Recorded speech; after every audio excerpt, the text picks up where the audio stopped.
let's hit it here. A bit of a speed run. Matt Robinson with you as always, and it is just a few minutes after the end of the Sweden-Italy men's hockey game to end day one of the men's hockey side of the tournament. Man, that was fun. That was a great day of hockey for a bunch of different reasons, and honestly, not all of it for the quality of hockey. We'll get into that in just a second.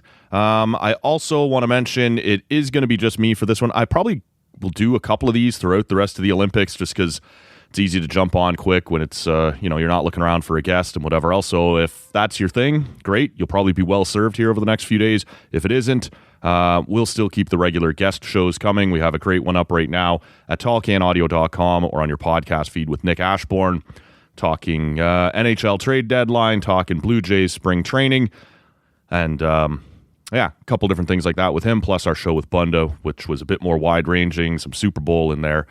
This one, just sort of a couple things on the mind, because timing-wise, our show with Nick was a little rough. So let's go after it here. I finished recording with Nick Ashbourne at about 1:30 on Tuesday afternoon. And I decided I'm not going to release this right now. I'm going to wait till after the Canada-USA women's hockey game because I'm sure I'll have some thoughts on that. And it turned out I had some thoughts on that. You can check those out. I may have a couple more later today. We'll see. That's still burning my ass a little bit. And then I sat down after that hockey game and I was putting it together. And as I did, there was a bit of a Blue Jays news dump. Bunch of injuries that sort of immediately made at least a couple of the things that Nick and I had suggested in that conversation, well, immediately irrelevant, immediately out of date. Kind of par for the course when you're podcasting. It can happen a little bit. And it will happen more if you decide to put something off for a few hours, just because, I don't know, that's the way the world works, and the podcasting gods want to punish you for not just getting it out right away, I guess.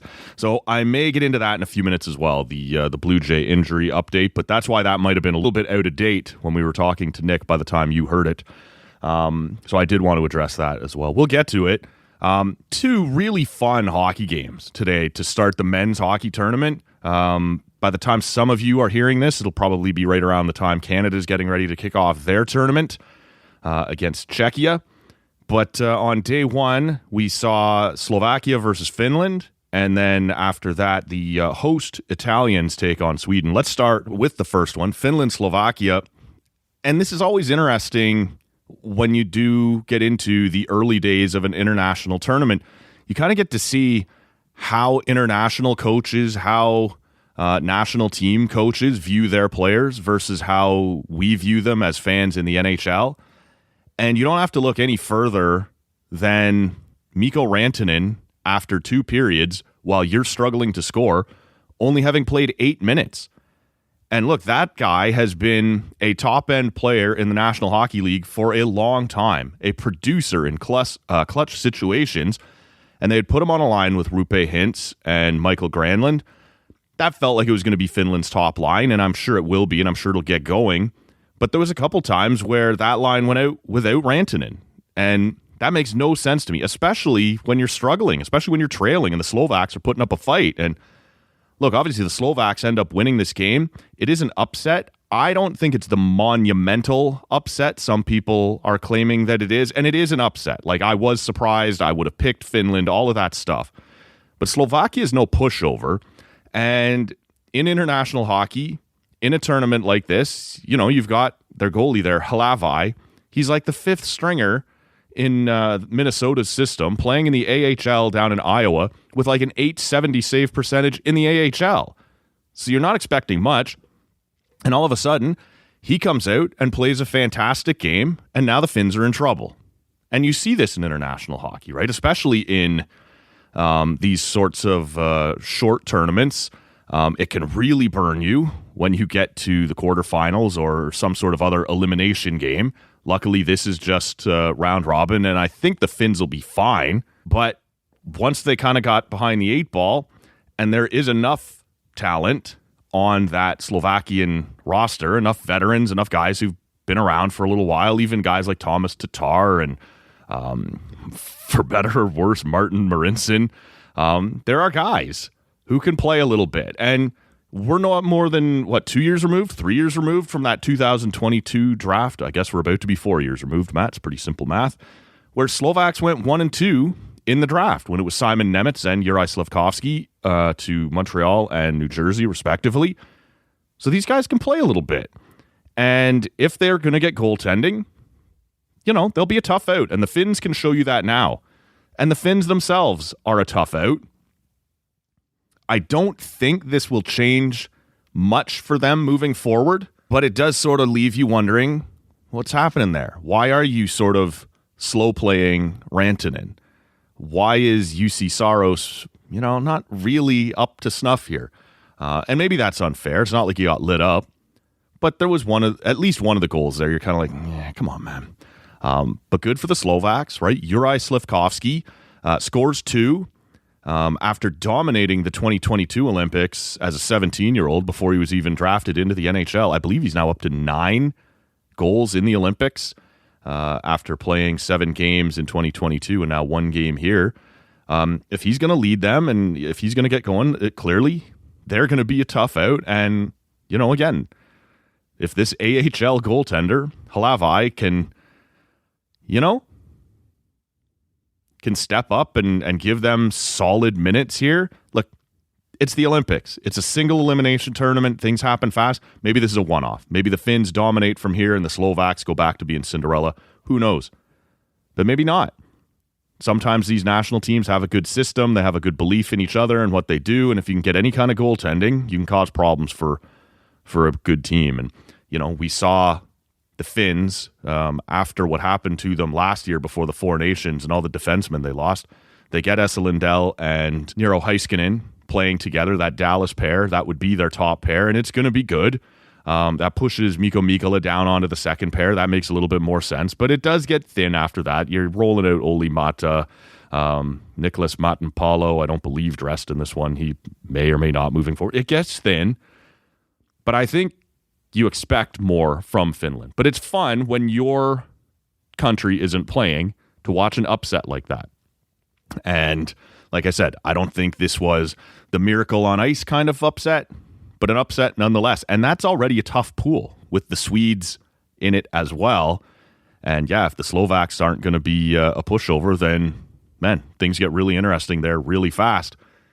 And speaking of fun, when your team is not involved, and teams not being a pushover and getting interesting, man, the second game, Sweden versus Italy, look, I don't know that ever for a second I thought Italy was going to win the game, but when they scored first on that kind of fluky goal, Gustafsson drops his stick and the guy manages to poke it in, you're like, oh, that's awesome. Like, that crowd goes insane. In that moment, you still believe the Swedes will figure it out and get going. They'd already had a glorious opportunity that they missed there in the very first minute, which could have deflated or demoralized the Italians right away. Like, if Willie scores on that one, 48 seconds in or whatever, you might go, oh, fuck, here we go. Like, they're just going to roll us up here.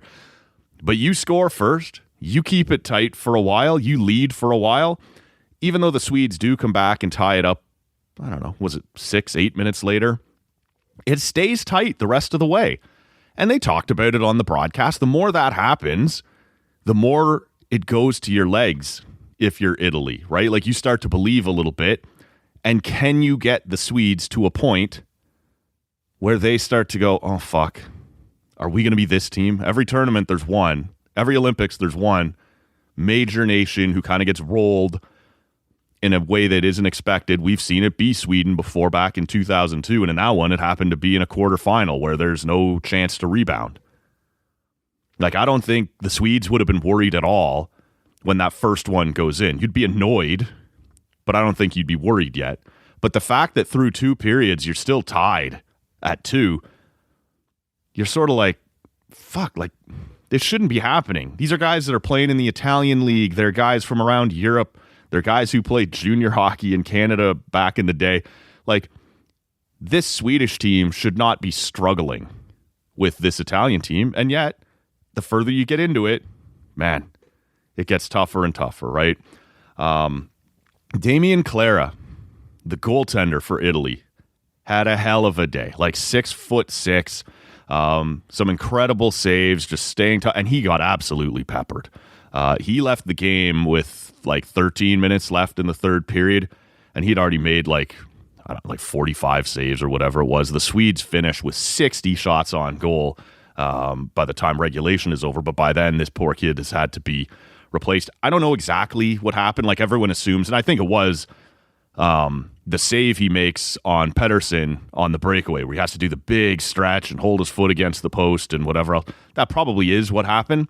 But sometimes when you're getting peppered like that and you've been already faced 45 shots in 2 periods, sometimes it's no more complicated than just cramping, right? Like, and that can certainly be exasperated by the save that he made, and he kind of got himself together and he stood up and then he made another save or two, and you can kind of see after that like he's trying to work it out, he's not right, and as soon as there's a whistle he skates off. And so that was too bad, because for a few minutes there, and I think at the time he left it was only 3-2 Sweden, so there was still a chance, and the Swedes did give up a couple more chances, even after this kid left the goal. Not that he was contributing much to the offense, but like they kept it interesting.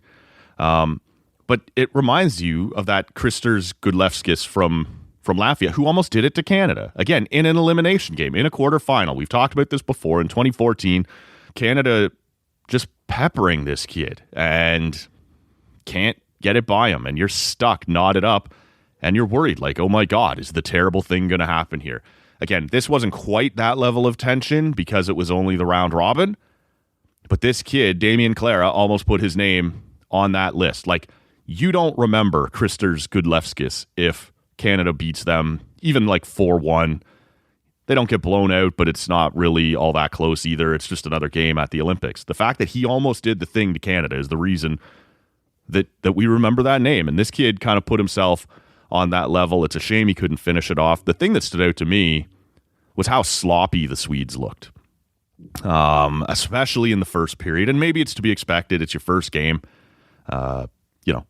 Guys not comfortable with maybe their line mates or their pairings or whatever, but the number of turnovers in the blue, like in the first period, how many partial breaks and 2-on-1s did the Italians get? Like, if the Italians are going to hang around in a game like this, you sort of picture it being scrambles in front, or like we saw there, the Gustafsson drops his stick and fumbles like that, and then your goaltender is incredible. And that is essentially what happened when it was all said and done. But through the first period, a bunch of odd man rushes, guys just turning it over at their own blue line. And the really bad one is Philip Forsberg. I was texting with a couple people at the end of the game with his minutes, and he had sort of been, the reason I was texting with a buddy of mine is because our boy Pontus Holmberg, the big Pont, had found himself on a regular line. Like he was playing there on the Gabe Landeskog line, whether it was their third or fourth line, with Wenberg and Landeskog, and Philip Forsberg is the 13th forward. And you're like, how does that make any sense with how good Forsberg is? And you all know I love Big Pont, but I'm not sure he's better than Philip Forsberg. And then Forsberg finally comes out for his first shift and just gaffs it, right? Like immediately gives it away, and you're like, oof, okay, back to the bench you go. And that turned out to be his only shift of the game. He didn't play the rest of the way. And the 7th defenseman turned out to be Oliver Ekman-Larsson. He didn't get one shift at all. And these things aren't uncommon. Sometimes if you have one of these tournaments where it's 13 forwards and 7D, one guy dresses at each position, but they don't really play much. But usually a coach will try and find you a shift here and there so that if someone gets hurt, you're ready to go and you're not being asked to jump in with no warm-up and this kind of thing. Not this Swedish coach. He was just like, no, I got no use for you right now. Just sit there. And I guess the counter argument or the other situation, like we did see in 2002, Pat Quinn for the first game or two was just like, no, I'm not dressing 7 and 13. It's stupid. I don't need extra bodies around getting pissy that they're not playing. And they just didn't bother. They ran with 12 and 6. And at some point, there was someone who sort of took a slap shot off the inside of the skate, finished the game, but it was sort of clear then, like, okay, we should probably just dress the guys since we can, and you try and find a shift for them here or there, even if it's, not as much as they're used to, or even if it is a little inconvenient and throws things in the blender a little bit. But to see Philip Forsberg get one shift only. Like OEL, you could make the case he is only the 7th best defenseman on this team, and he's justified to be the 7th guy. Philip Forsberg is not the 13th best forward on this team. And so I sort of talked about that off the top of this segment, where it's interesting to see how national team coaches view their own guys compared to how NHL coaches view them or how we view them. If you're only playing Mikko Rantanen 8 minutes in 2 periods, I don't know what your thought process is, but it's fascinating. And if you're only playing Philip Forsberg 1 shift, I don't know what your thought process is, but it's fascinating. So the Italians hang around. They make it interesting. That was cool. The crowd got into it. The Swedes get away with it, right? Like, they still get their 3 points. Nothing crazy has happened where even they have to go to overtime and now they only get 2 points and things get really interesting later on for seeding. I'm sure they would have preferred, as far as goal differential is concerned, to have racked up a bigger win. But sometimes that's just the way it goes. So between those 2 games, man, that was a lot of fun. I enjoyed watching that a lot. And it's worth keeping both of those games in mind when Canada plays Czechia tomorrow. Because Czechia is better than Slovakia, certainly better than Italy. And there's no reason whatsoever to think that they can't at least put a scare into Canada or possibly beat Canada. In 2002, which is a weird way of saying that year, Canada lost game 1 to the Swedes and built as they went. And by the time the elimination games they had figured it out and they were okay. It doesn't have to be the end of the world. In 2010, they got beat by the Americans in the round robin. That was a little later into the round robin, so it was a bit more concerning. But they go play in the qualification round against Germany, pound them, end up facing Russia in the quarterfinals, beat the piss out of them, and you're off and rolling. And so it doesn't have to be the end of the world, but if you're used to a 2014 type Team Canada that just rolls everybody, even if they're not blowing teams out, they're just so defensively solid that you're never in any real danger. I would caution you that this Canadian defense is not that Canadian defense, and Czechia is more than capable of putting up a fight here. Their top line is going to have Pasternak and Thomas Hertl on it. Like, that's going to be scary. And they've got some depth throughout. Their defense isn't going to be great. But a lot of people are saying that if you're worried about any one goalie stealing a tournament and stealing games, it might be Lukas Dostal of the Czechs. And I imagine that's who they'll start against Canada. Most teams keeping their goaltending choices close to the vest, including Canada, who are... Look, I assume this is a done deal. All the reporters, all the insiders for weeks have been saying they're assuming Binnington starts. These guys have contacts. They talk to people. They're not putting out their, quote, expert opinions, quote, only to be laughed at later. Somebody is feeding them that Binnington is likely going to get that start. And it just feels like the biggest unforced error in the world, like at this tournament anyway. He's not been good. And I get it. He was pretty good at last year's tournament, and he was really good in one period in that tournament. But he's been terrible all year. He's not even starting for his own team. And it feels like out of loyalty, it's like, well, we have to at least give him one. No, you don't. Like, it'd be one thing if there was some sort of competitive numbers or their statistics were similar amongst all three, and you're like, well, go with the guy you know or the guy who's done it for you before. At least give him the first game. I would get that.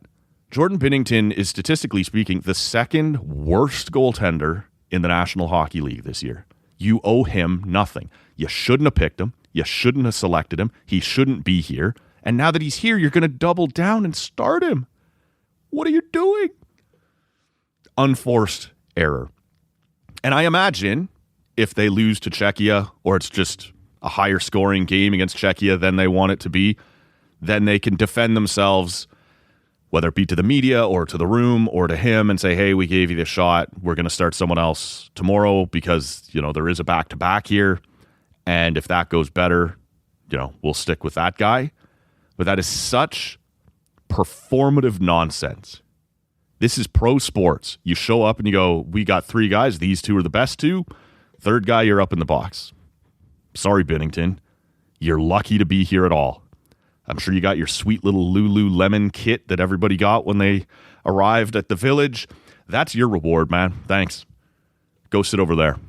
But it sure sounds like they're going to do the other thing. And the other thing is a pretty dumb thing. And maybe I'm wrong. Maybe the coaching staff is playing a coy. The management staff knows exactly what they should do. All these insiders and reporters are going to be wrong. That'd be great. I'd love it if all of us were wrong. But it sure doesn't seem like that's the way this is going to go. Look, as I mentioned, there was major news dump for the Blue Jays when I'd already finished talking to Nick Ashbourne there on Tuesday. And I don't have a whole lot to contribute to the conversation because there's already been plenty written and plenty said, other than I find the timeline to be really frustrating. And look, I don't want to ask the stupid question that so many are asking.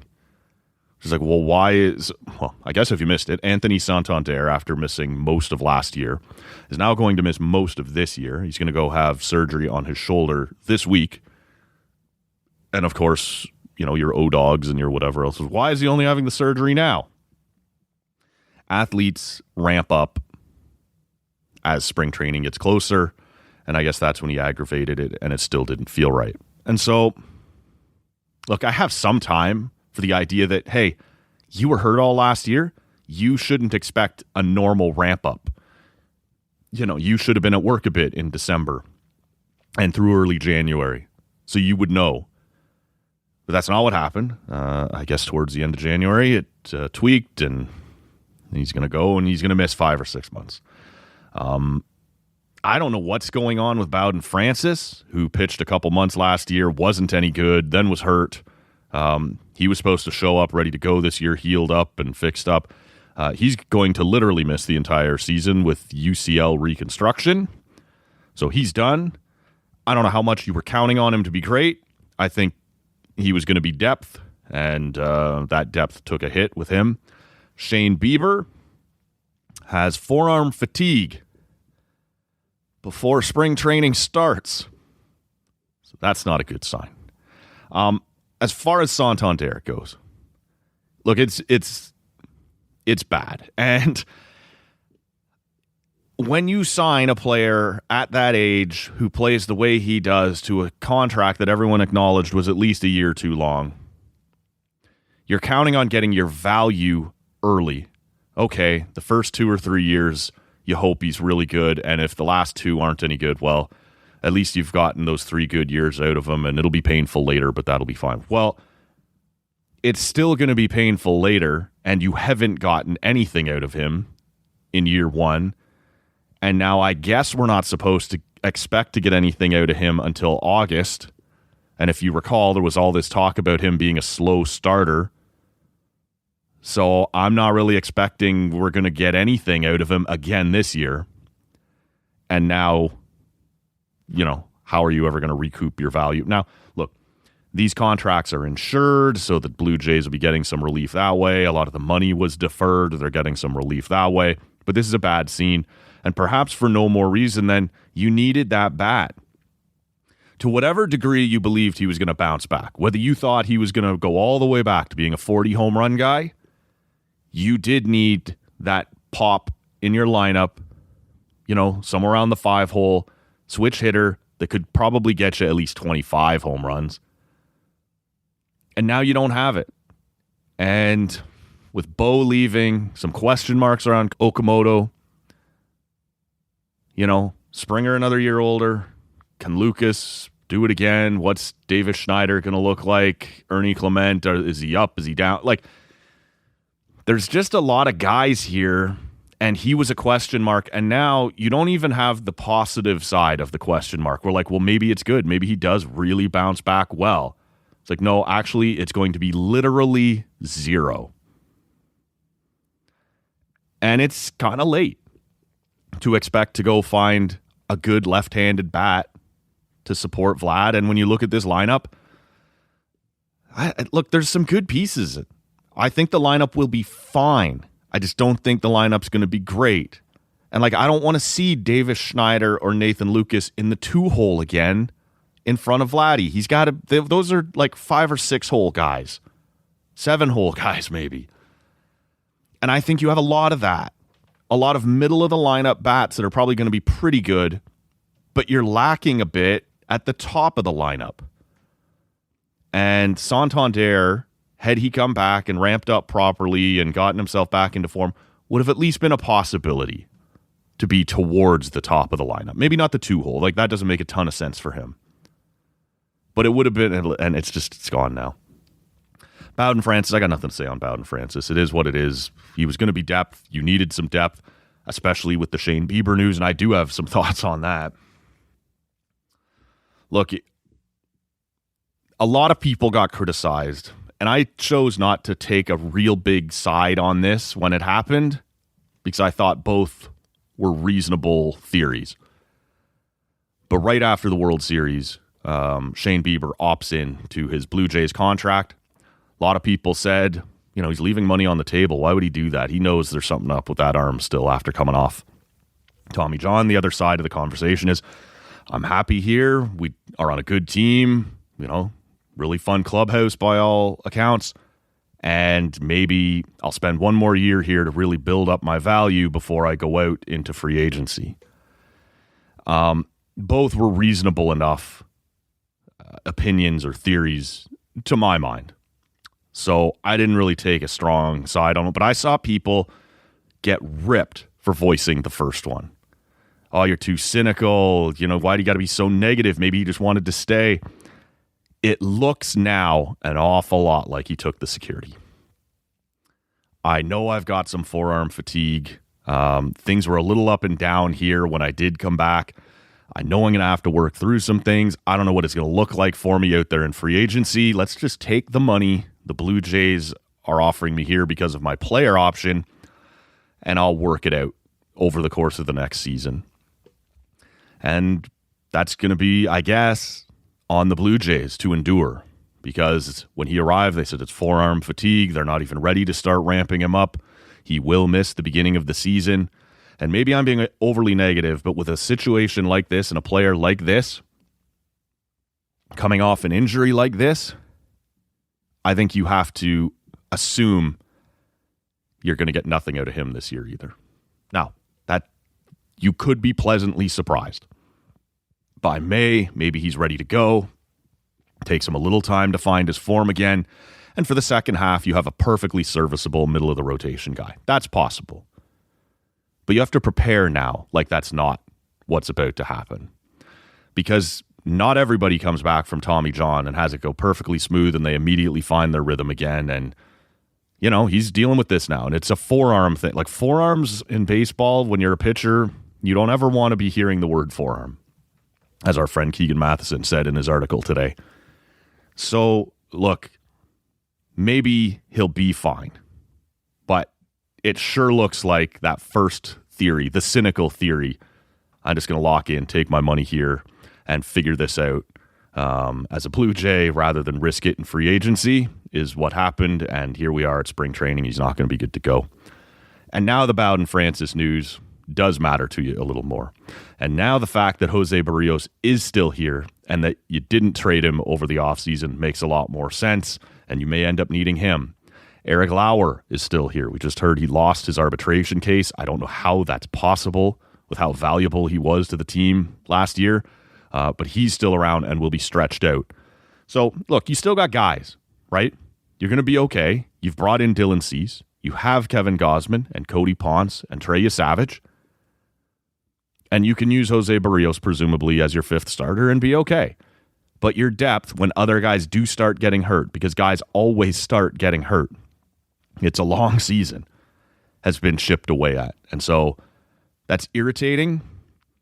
To have a news dump like that on day one, to be like, and especially with all the positivity, right, coming off the World Series and all that excitement, and we're all like raring for the baseball season to get up and going again. That's a tough look. It's a tough start, and it really kind of took a little look. when we start seeing all those pictures of guys throwing the ball around and everything's nice and green down on those diamonds and stuff like that, I'll get ramped up again, like, no doubt. I'm excited for this baseball season, but that was a gut punch to start things, and their very first media avail with John Schneider to have go that way was disappointing. Anything else? Maybe nothing else. That Canada-USA women's game is still burning my ass a little, and especially when you go back and you're reading about it afterwards and looking at some of the advanced numbers and just ice time. Like, Troy Ryan was so good for this program when he arrived in 2021, and to see that he's going to go out like this, just mishandling so much, being too loyal to an older group. And when you're trailing the whole time for 56 minutes, you can't have Blair Turnbull, your checking line, like energy center, leading you in ice time. You need your offensive people going, even if they're not going. Get out there and figure it out. Your defense, your checker can't lead you in ice time. That's crazy. Claire Thompson, one of your only really slick kind of energy puck handling defenders, has the lowest ice time on the blue line while you're trailing, while Joss Larocque's playing all kinds of minutes. What are you doing? And I don't even know if this is coaching or not, but you get the Sarah Fillier, Sarah Nurse line out there that's supposed to be, major offensive contributors. They don't get a shot. And you just look at the way some of these American chances are coming right down Main Street. Like that Layla Edwards goal in particular. You give up the blue line, and it was happening through the whole game. And that leads me to believe, like, if you're giving up the blue line like that and they keep repeatedly being able to step right into the middle, that's something to do with your system. That's coaching.